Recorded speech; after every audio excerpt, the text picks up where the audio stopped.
स्वागत है दोस्तों मेरे चैनल पे। आज की कहानी है किन्नर के साथ क्यों करी मैंने शादी। किन्नर एक ऐसा शब्द है जिसे सुनकर हर किसी के दिमाग में एक ही तस्वीर बनती है, ताली बजाते हुए एक अर्धनारी। अर्धनारी का मतलब आप जानते ही होंगे, जो आधा मर्द और आधी नारी हो। पर हमेशा ऐसा नहीं होता है। ये कहानी है मेरी। मेरा नाम है रेशमा। मैं अभी 21 साल की हुई ही थी कि मेरे घर वालों को मेरी शादी की चिंता सताने लगी थी। पर मैं शादी नहीं करना चाहती थी और मैं और पढ़ना चाहती थी। पर हर किसी की किस्मत अच्छी नहीं होती, जैसे कि मेरी।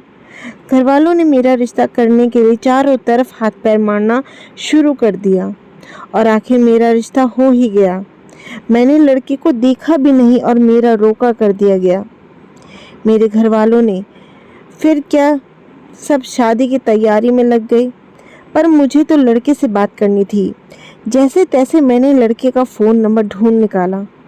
मैंने बहुत डर के और अपने मंगेतर को फ़ोन किया। उसने फ़ोन उठाया। पहले तो मैं कुछ बोल नहीं पाई, फिर बहुत हिम्मत करके हेलो बोला। वहाँ से आवाज़ आई, कौन? मैंने बोला, मैं रेशमा, आपकी मंगेतर। तब उधर से आवाज़ आई, अच्छा कैसे हो? मैंने बोला, मैं ठीक हूँ। मेरे मंगेतर का नाम साहिल था। साहिल बोला, फ़ोन किस लिए किया? ऐसा सुनकर मुझे बहुत अजीब लगा। हद हो गई, एक तो मैंने फ़ोन किया, इनका तो अलग ही एटीट्यूड है। मैं चुप ही रही।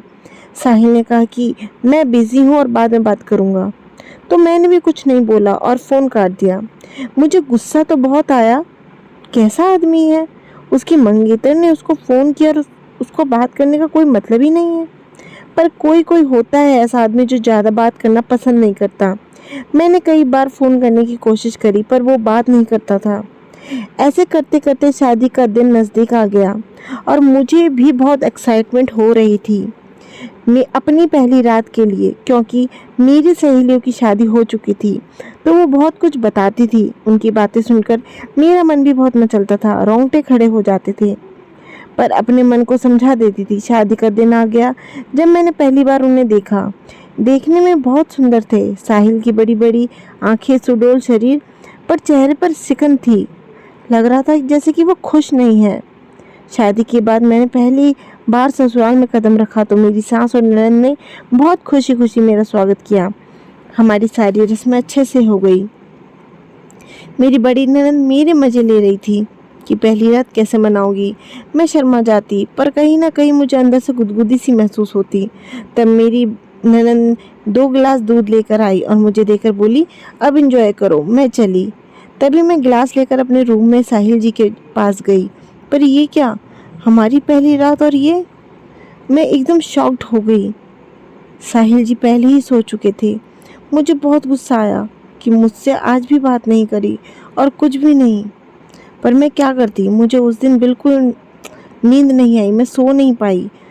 मेरी भी कुछ तमन्ना थी। मेरी पहली रात ही कैसे मनेगी, सब धरा का धरा ही रह गया। अगले दिन मैंने सबके लिए खाना बनाया। सब ने खूब तारीफ करी, पर साहिल जी के एक शब्द नहीं बोले और चले गए। ऐसे ही 4 दिन बीत गए। अब मुझसे रहा नहीं गया। मैं रात को साहिल के आने से पहले ही रूम में आ गई और साहिल के आते ही उनके गले लग गई। पर साहिल ने मुझे अलग कर दिया। फिर मैंने पूछ ही लिया, क्या दिक्कत है मुझसे, ऐसा क्यों कर रहे हो? पर वो कुछ नहीं बोले और बाथरूम में चले गए। वो नहा रहे थे और मैं अंदर चली गई और आखिर मुझे सच का पता चल ही गया। क्यों वो मुझसे दूर भाग रहे थे। मेरे साथ इतना बड़ा धोखा हुआ। मैं ये बात किसको बताऊं? मुझे समझ नहीं आ रहा था। मेरी ज़िंदगी तबाह हो चुकी थी। अब रेशमा क्या करेगी, ये जानने के लिए सब्सक्राइब करें मेरा चैनल, क्योंकि दोस्तों इसका पार्ट 2 जल्दी ही आएगा। आज के लिए इतना ही। Thank you.